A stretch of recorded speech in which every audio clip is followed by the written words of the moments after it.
baik, saya akan menjelaskan tentang pengertian pelanggan.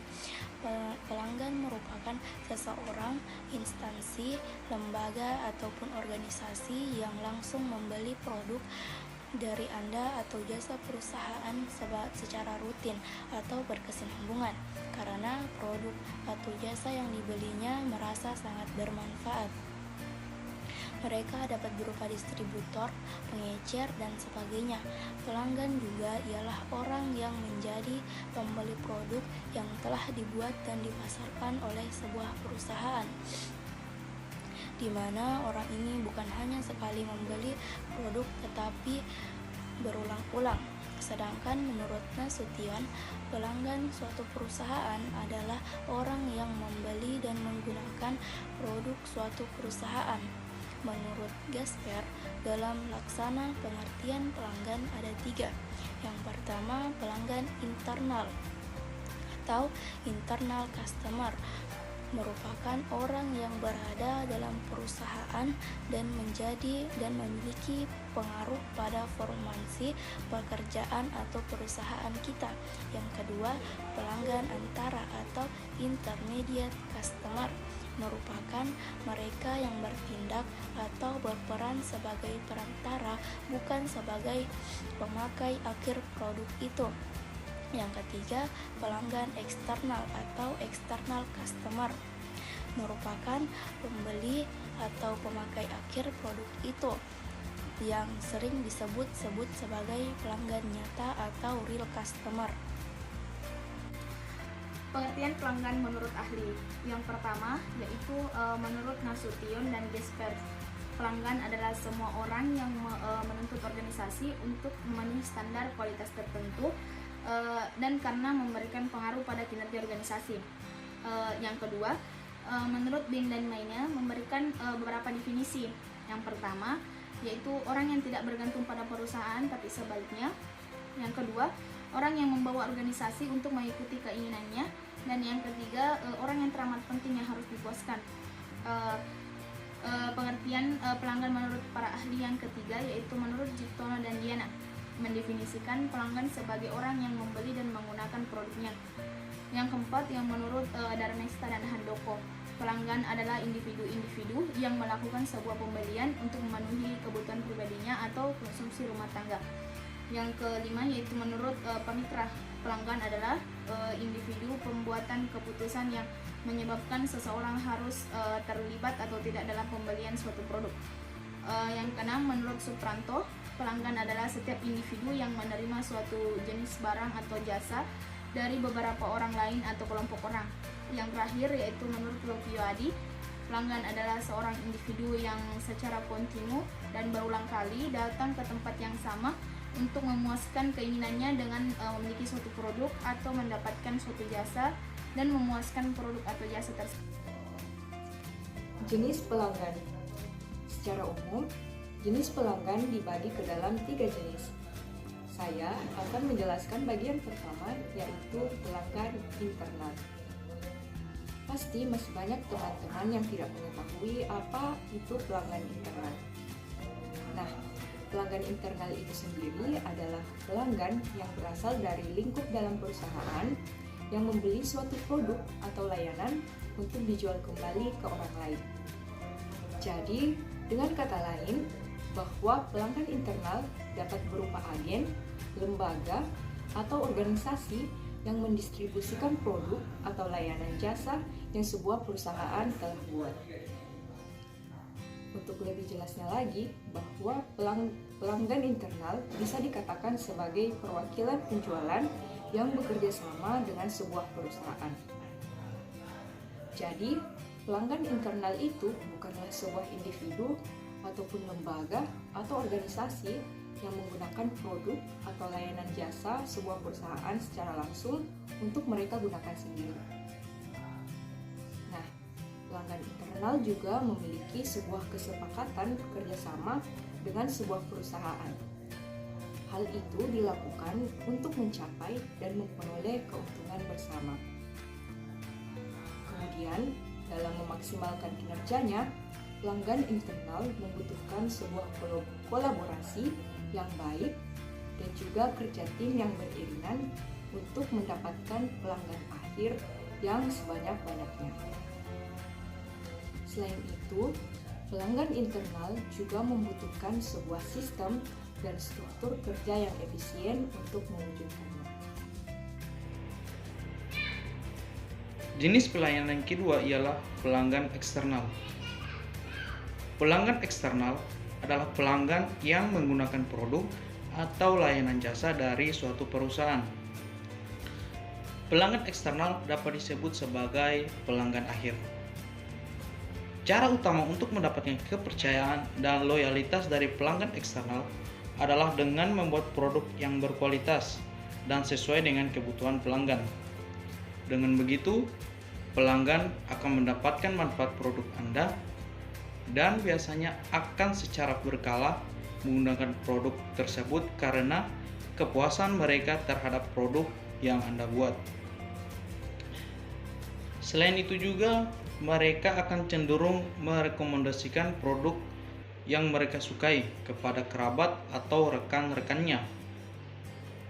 Dan juga secara tidak langsung akan menaikkan citra produk dengan lebih efisien untuk mendapatkan kepercayaan jangka panjang dari pelanggan Anda. Jenis pelanggan yang ketiga ialah pelanggan antara. Pelanggan antara adalah pelanggan yang bertindak sebagai perantara produk, dapat berupa individu ataupun kelompok. Pelanggan antara hampir sama dengan pelanggan internal karena bukan sebagai pelanggan akhir. Perbedaannya, pelanggan antara bukan dari lingkup perusahaan, melainkan individu atau kelompok umum yang mendistribusikan produk Anda. Sebagai contoh yaitu reseller sebuah produk skincare dan semacamnya.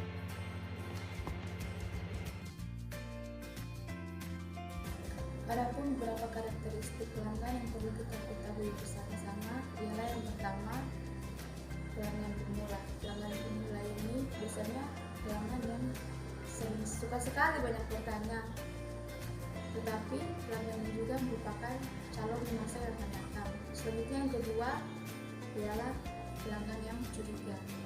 Pelanggan ini datang dengan rasa curiga bahwa Anda menjual barang gelap dengan harga gelap dan Anda mendapatkan keuntungan yang berlipat. Jadi dia akan datang menawar barang di bawah harga kepantasan. Selanjutnya yang ketiga ialah tipe cewek. Terkadang mereka ini yang banyak bicaranya, tetapi di lain sisi juga mereka mudah akrab dengan orang dan santai bicaranya. Selanjutnya yang keempat adalah tipe yang sombong. Tipe ini biasanya bangga akan dirinya sendiri, bahkan dia juga sering membantah pendapat Anda dan dia sering memamerkan milik dirinya sendiri. Selanjutnya yang kelima ialah tipe pikir. Mereka ini selalu dekat untung rugi yang mereka dapatkan. Perhitungan mereka sangat terperinci. Selanjutnya yang keenam ialah tipe pendiam.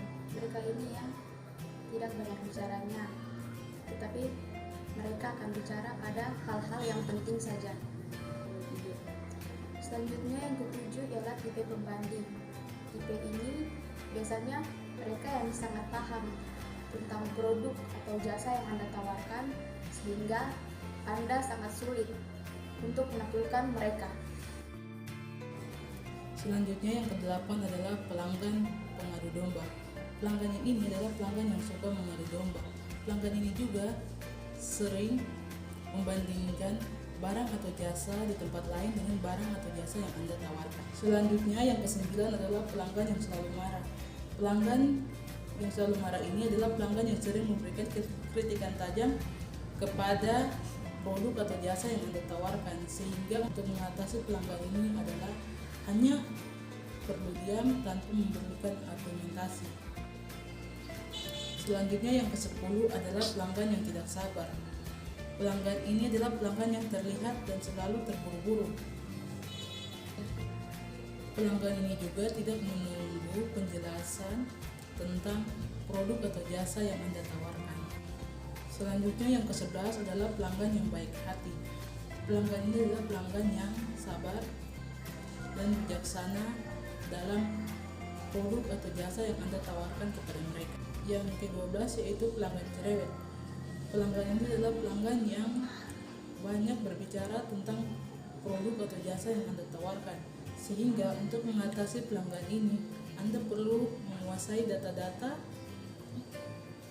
yang akurat. Selanjutnya yang ke-13 yaitu pelanggan yang judes. Pelanggan ini adalah pelanggan yang memiliki bawaan yang judes. Jadi, Anda hanya perlu ramah untuk menawarkan produk atau jasa kepadanya. Selanjutnya, yang ke-14 adalah pelanggan yang loyal kepada harga. Inilah tipikal pelanggan pada umumnya. Jika Anda menawarkan produk atau jasa yang lebih murah, maka mereka akan lari kepada Anda. Selanjutnya yang terakhir adalah pelanggan yang memiliki banyak uang. Pelanggan ini adalah pelanggan yang mengutamakan kualitas barang tanpa memikirkan harga produk atau barang yang Anda tawarkan. Perkenalkan, nama saya Fiksania Teligangka. Di sini saya akan menyimpulkan materi-materi tersebut. Baik, yang pertama-tama yaitu jenis pelanggan pemula. Jenis pelanggan pemula merupakan jenis pelanggan yang datang dalam banyak tanya, di mana jenis pelanggan ini merupakan calon pelanggan di masa yang akan datang. Curiga. Ada pelanggan yang datang dengan rasa curiga bahwa Anda menjual barang gelap dengan harga gelap dan hasil yang berlipat. Pengadu domba. Ada jenis pelanggan lain yang suka mengadu domba, di mana pelanggan jenis ini suka mengatakan bahwa barang yang di tempat lain lebih murah daripada barang yang Anda tawarkan. Meskipun pelanggan itu termasuk baik hati, bukan berarti kita menyepelekan mereka. Dengan adanya pelanggan yang baik seperti ini, maka urusan bisnis akan menjadi lancar. Untuk menghadapi pelanggan yang cerewet, kita harus mempunyai data-data yang akurat tentang apa yang kita jual, karena mereka biasanya masalah kecil saja bisa dibesar-besarkan. Tipe pelanggan cerewet ini, jika kita sudah mengetahui cara mengatasinya, maka mereka akan menjadi pelanggan setia kita karena keluhan mereka sudah dapat kita atasi. Menghadapi pelanggan yang judes, tidak ada solusi yang paling jitu kecuali menghadapinya dengan sifat yang ramah agar situasi menjadi cair. Pelanggan yang judes memang bawaan orangnya yang judes, namun demikian pada dasarnya mereka baik hati. Bisa menjadi pelanggan setia asalkan kita bisa menanggapinya seramah mungkin, meskipun di dalam hati kecil kita tidak menerima hal demikian. Yang loyal pada harga, inilah tipikal pelanggan pada umumnya. Terima kasih.